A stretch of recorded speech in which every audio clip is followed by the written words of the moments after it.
Well, hello. It's me again. The Charlie Greer podcast. Like, share, subscribe, comment. If you want to support the channel, it's in the description. And today, the Motley Crue tour starts Thursday. Yeah, I don't even know where they're at. Yeah, it's like Motley Crue, Def Leppard, Poison, and Joan Jett. Man, that's a good gig. Granted, I'm sure, but how was he? I didn't know. Everybody's been in their house. They're ready to rock. Um, and I think Motley Crue and Def Leppard are kind of like co-headlining. But yeah, it's gonna start tonight. And just to start, look, I love Motley Crue. I was a kid of the '70s. I was a teenager of the '80s. So Motley Crue was just right. And those first two albums, man. I mean, I should say cassettes. I had them on cassette. And how I discovered them, back then you could like record stuff. We had boom boxes. You record stuff on the radio, and everybody's swapping tapes or whatever. So I'd heard, but then I was this had to be like 82 maybe, 82, 83. So this was before Shout at the Devil, because I remember when that came out. In the town I was in at the time, it was actually a Kmart. They had a little music section, and at the end it was all cassettes. And at the end they would have like promoting or special. So there was this like buy 3 for $5 or something, and it was so I got like April Wine, Motley Crue's first album, and I think like a Cars album. And I dug them, man. And then I remember later, like next year or whatever, maybe '83, when the Shout the Devil came out, and we knew it was coming out. And my friend, I was in junior high. We went to his house, and his brother had bought that was now like a double. Wow, what is this? We listened to it like 3 times. Again, I was like 11, 12, 13. Love Shout at the Devil, man. I mean, I went head first, deep dive, rabbit hole, and just getting T-shirts and posters, but at the same time, I was getting into punk rock. I had Black Flag and Crass and Dead Kennedys and who knows what. But then again, back then it was kind of cool to have like eclectic taste. So you might have like a Aldo Nova album or the Go Go's. Was it because we carry our cassettes? We had like little Walkmans. Hey, what do you got? And we trade or whatever. And yeah, Motley Crue. I mean, shit. When you're like a 12, 13-year-old, shout that's amazing. Watch Night Flight every week. Was this before? No, this was right. MTV was a thing, but I think you had to buy MTV or have cable. We didn't have MTV. So yeah, Motley Crue was a big. Besides my mother wanting to go to California, because when we lived in Florida, even she was like, "Oh, we need to move. We're going to move to California one day." So she put that in my brain. But when I discovered Motley Crue and the whole LA scene and California, woo, and I was living at the time, I was in Missouri. I was in Mexico, Missouri. It's like a small town. And I grew up in Florida. I mean, I was born in Tennessee, but I moved when I was 10, like 10 months, and I lived in Florida till I was like 10. So those first 10 years of me, I was at the beach, and actually my hair used to be blonder too, because I was always out in the sun, and we had an avocado tree in the backyard. I'm used to that. So I spent 10 years in Florida. I spent 24 years in California. I've just the sun, I'm used to that weather. I mean, that's why it's so brutal around here. I'm in Illinois now. Oh my God. But yeah, Motley Crue inspired me to not only want to go to LA, but start a band. Like, let's just start a band, And again, I love their attitude. Like, I just love that whole, rock and roll street. Come on, have a good time. So that tour kicks off, I think, today. I'm pretty sure it's today, because today's like June 16th, Thursday, June 16th. And Def Leppard, I've seen them. I've seen Poison. I've never seen Joan Jett, but I love Joan Jett. And Poison, you want to go to a Poison show? I don't care if you're a fan or not. I mean, it's a fun time. If you can let yourself have a good time. One of the best concerts I've ever seen, one of the best times I ever had in my life was Poison opening for Rat. And that was in Nashville. God. And then so I was too young. I didn't get to go to the Shout the Devil tour. My sister somehow did. She was 2 years older than me. So I don't know how that worked out, but they opened for Ozzy. And she brought me a T-shirt. She was cool. It was a jersey. It was a bootleg, though. You wash it once and it's all. But hey, thanks, Jenny. So Motley Crue was an influence on me. Again, I was listening to the Sex Pistols' first album and everything. Like they might have like 99-cent albums. He's buy like I was all about music, so I might buy something for 99-cent, like a Billy Ocean album or something. Who knows? Every week I would buy cassettes or trade but Motley Crue was, and back then that first, that was technically their second album. Even the punk rockers, some of the punk rockers I hung out with that were like Holier Than Thou and this, that, and the other, they all had a guilty pleasure, and Motley Crue was one of them. Some of these guys were like into Loverboy, like, just, again, it was cool to have some kind of weird, I wonder if that still goes on. It's like, yeah, I'm a punk rocker, but I love, So we were all my friends, again, it was about music. Everybody claimed they wanted to start a band. There was, but there was only a few of us that actually followed through. A lot of follow through. But I got was it my first guitar? Yeah, I got my first, because I had an acoustic, but I got my first electric guitar, which was a Harmony Flying V, trying to learn Motley Crue covers. And then I saw Motley Crue on the let me backtrack. So everybody, that album comes out, everybody's wanting the next album, and even though I like Theater of Pain, and I still do, what happened? Where are the guitar tones and this? What I was, So again, the first two albums are my favorite. After that, it was, I'm a fan, but didn't see him on the Theater of Pain tour, probably because of that. I was one of those OG fans that kind of like, I don't want to. I think I could, like, my sister went. I think it was a Loudness that were opening. By then, I'd moved on. I was more into, I was young, so I was just like, rock and roll, punk rock. So I was getting into more, Social Distortion and God knows what else, and also alternative rock, the Smiths. But yeah, so by the summer of like 87, when Girls, Girls, Girls came out, I was living in Tennessee. And man, 87 and the summer of 87 was, so I was like 16. And wild. I thought it was normal because everybody around me was going buck wild. So even people that claimed to be, they were all, on the weekend,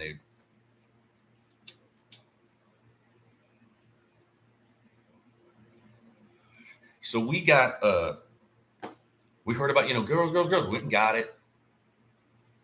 The tour's coming. So you have to go to record stores, and you could buy tickets back. So they were like, hey, yeah, and we saw that they were going to play Knoxville before Nashville. And we were closer to Nashville. We were like an hour outside of Nashville. Knoxville is like 4 or 5 hours, maybe. We're going. And again, we were like 16-year-old kids, and my buddy had a nice car. So we're just like, hey, we're going to go. Things were a lot different back then. Yeah, a lot different. I still have the ticket stub. I have an envelope full of ticket stubs that I saved. Like, last time I found them, I looked at it was so faded, because they used to, the black print, it was this. But I could swear that my ticket stub said Motley Crue and LA Guns, because Guns N' Roses opened for them. So that's another thing about the shock of Guns N' Roses was, so we were going to Knoxville. Like, who's LA Guns? We kind of heard, and kind of heard of Guns N' Roses, but I'd never heard any of their music. I might have seen a picture in a magazine or something. So we get there, and it's Guns N' Roses, and man, I hadn't heard too much, and when you're not paying attention, never heard their music, blown away. No stage show, just them out there with some lights and just, welcome to the jungle. I mean, amazing. Blew my mind. Probably one of the best concerts I've ever seen, because they were hungry, and we're like, who the fuck is this? Guns N' Roses. And they reminded me they kind of looked like Jason and the Scorchers, and a lot of those. Back then there was bands like Nashville bands, rock bands. It kind of looked like that. And we were into Jason and the Scorchers, and I forgot a few other. There was Nashville punk rock scene, believe it or not. So Motley Crue comes on, and again, just mind blowing. They had this blow up. It was either a girl on a Harley or some big girl. I mean, it was huge. I mean, it was just and red velvet stage, and they didn't sound like the album, which I was like, wow. I learned later. I get it. It's. But just what it's mind blowing. Just afterwards, I was just like in a spot, Guns N' Roses, Motley Crue, holy. So maybe it wasn't that much longer. Maybe a couple months, maybe a month or two. They come through Nashville. Of course, we've got tickets, and then it's Whitesnake with Motley Crue. So we go. I'm not a Whitesnake fan. I mean,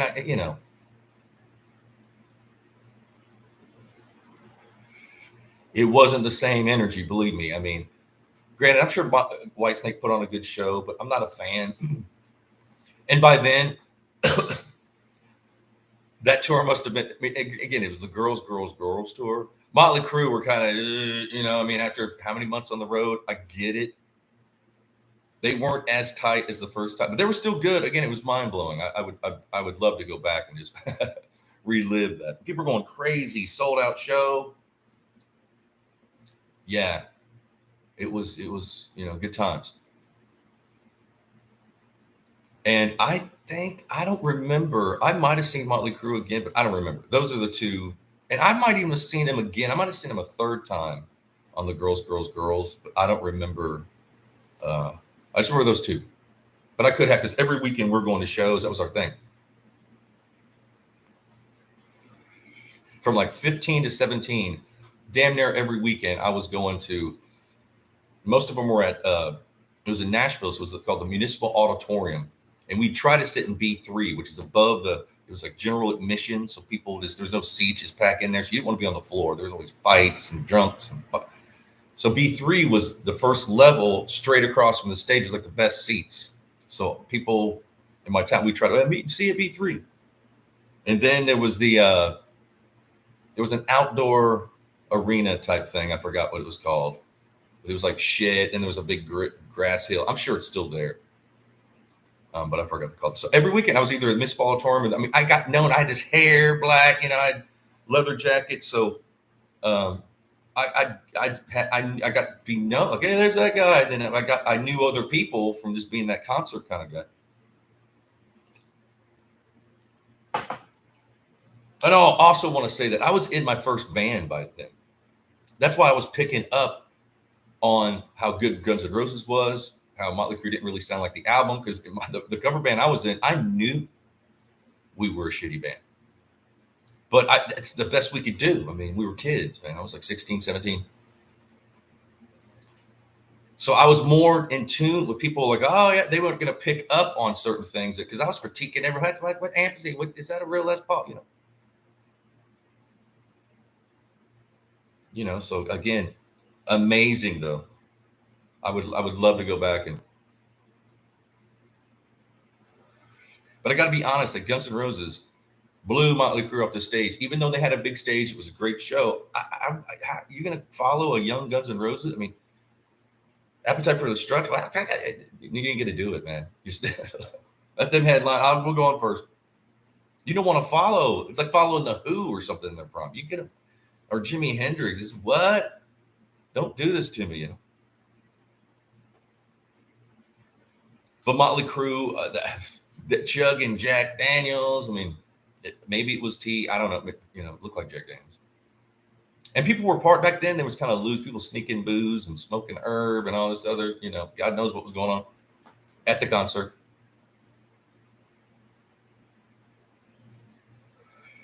So I've been a big fan. I eventually met, so I met Mick Mars. He's kind of grumpy.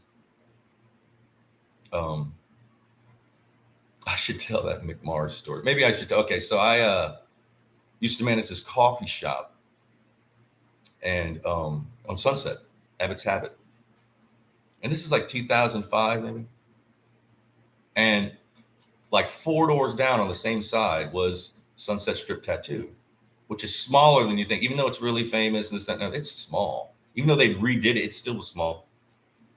And the guy who did most of Motley Crue and everybody else was a guy named Greg James, who was a cool dude. So we became friendly, not friends hanging out, but we became, hey, So when I'd see him walking in, I knew what he wanted. I forgot what drink he wanted, but I'd get it started. Good tipper. If it was not busy, he snuck away. He would talk, get a sandwich. We had bomb sandwiches. So Mick Mars. So I get a call. We get a call, and they're like, "Hey, it's Greg at this Sunset Trip Tattoo. I got like a celebrity client, but I need like a couple coffees. He's going to be here for a while. So can you send Charlie? He wanted me to, I was the manager, and sure. So we made up. I went down. Literally, it's like 100 feet. And I go in, and he had his own little room back there. And they're like, yeah, just going in. When I came in, it was Mick Mars getting tattooed. And he kind of said, who are you? And he had these two like Heshers. And Heshers are kind of like dudes from the Valley. They're almost like hillbillies in the San Fernando Valley. I guess they're security. They're bigger dude. You don't want to mess with Heshers, man. They always got like sandy blonde hair and just kind of, And I'm sorry to Hesher. I'm not Hesher shaming here, but And he Greg and Mick Mars, his old ass, he stood. He thought I was coming. I'm like, dude. And Greg's like, oh no, this is Charlie. He's bringing me my drinks. And Mick Mars is not having he should have knocked or whatever. I was told to go. Hey, don't kill the messenger, kind of thing. I'm like, I'm a big fan, And I was kind of, oh wow, I get to Mick now. It's like, okay, now I'm the schmuck delivering coffee. I'm the manager of the place. This way. I'm in a band myself. I didn't say any of that. And so I leave, and I was like, wah, wah, wah, wah. And Greg gave me a big tip. Matter of fact, he came later and apologized, and gave me another tip. So a couple hours later, Mick Mars and these two Heshers come in. And he's got like a bandage on his arm. He's been getting tattooed. And he sees me. He's like, we kind of laughed it off. He wasn't being mean. And I get it. I just walk. He didn't know. Maybe he's got stalkers. I mean, and they tipped me, But his sense of humor, I got it then. But he's just kind of, son of a, He looked cool. He had the coolest hat on and leather and just that, and then, Frankenstein boots and like the ultimate biker dude. The Heshers were on his side. These guys are working, hey.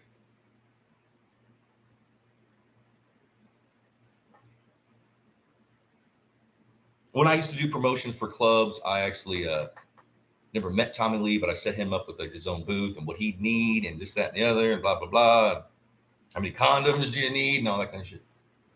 Like a private VIP section. But yeah, Motley Crue to me are one of my favorite like LA bands and one of my all-time favorite bands. Again, they maybe people seem to forget. They kind of changed the, everybody's wanting to look like Motley Crue. Maybe that's why they switched from like black and to like more glam.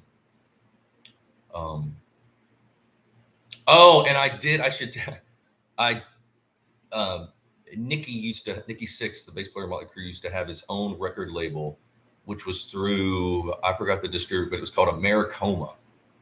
This is like early 2000s, maybe 2000, I don't even remember. And I somehow got solicited through there, like my solo stuff. Um, and I met with uh, some of the. I didn't meet him, but I met some of these people, women, that were. But I just. I was like, oh, what Motley Crue, oh, America. They were just looking for hip band, whatever. So I went down there, and I forgot how it actually. I might even had somebody represent me at the time. I don't know. I just know that he had a label. Thank you, Nikki. I mean, that's cool. Again, it didn't really pan out, and I don't even know if it wasn't even. I think the record label folded, but they were interested. They were cool, and I was ready to go. Like, hey, can I open for Motley Crue? It's or roadie even. I mean, I don't care.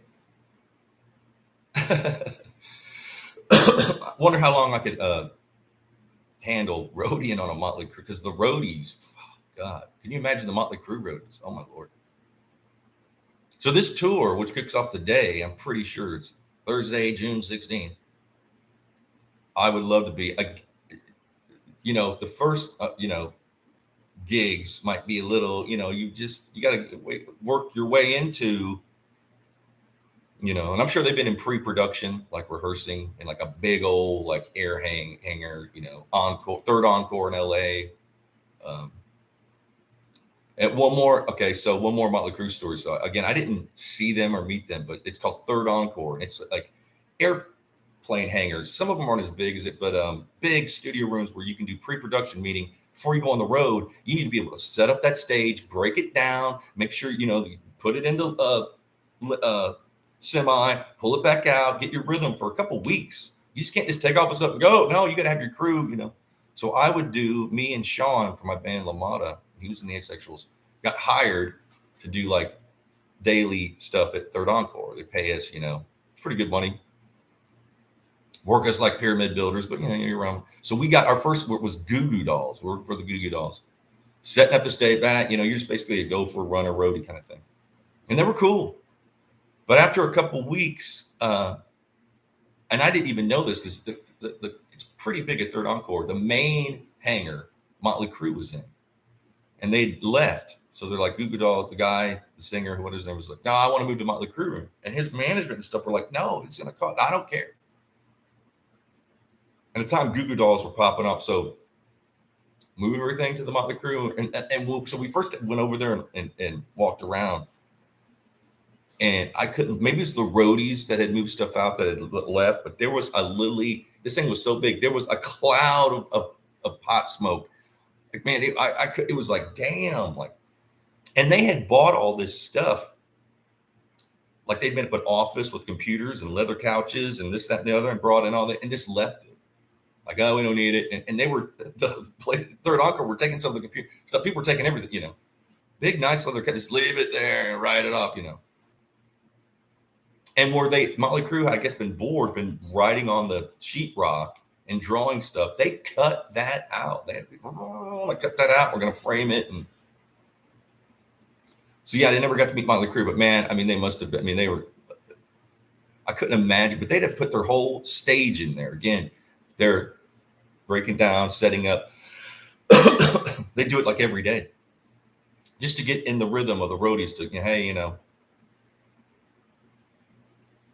amazing. I was just like, dude, so yeah, Motley Crue hold a little like spot in my heart. I hope that tours, again, they tried to do it like 2 years ago because of all the madness happening and they're starting it now. And again, I've seen all these bands. I've seen Def Leppard. They were good. I saw them on like the Hysteria tour, Pyromania. It was like Tesla and Def Leppard. It was the one where they had the spinning stage in the round. Great night. Tesla were great. Def Leppard were great. Now, again, I'm just going to see. I wasn't technically a fan of Tesla and Def Leppard. I didn't own their albums, but it was just like it was so much fun to go to a concert back then and meeting people and just to go. You're young, you're a teenager. You're just like, we'll drive to Nashville. Okay, let's go. Just carloads of people. There'd be like a convoy of us every weekend. Boom, boom, boom, boom, boom. I mean, like. again, those 2 years, 15 to 17, every weekend, sometimes multiple, and sometimes during the week. I mean, it was just like, it was $14 a ticket. My dad was really cool. He's like, just take it, go on in. Be safe. And we weren't like, we weren't dumb to like, So yeah, the Motley Crue tour. I love Motley Crue. I hope that they, hope it's a great tour. If you're out there, go to the Motley Crue. I have friends that have tickets. I don't have a ticket, but you never know. I mean, hey, you never know. I've been called up and given tickets, so we shall see. But I'm sure it's going to be a blast. I mean, people have been cooped up. They're ready to rock. So go out there and see the Motley Crue. You need a good time. You need a rocking good time. You need to be rocking out. Go see the Crue. And guys, I love y'all. Thank you for listening to me rant. Be blessed, and I'll see you tomorrow. Cheers.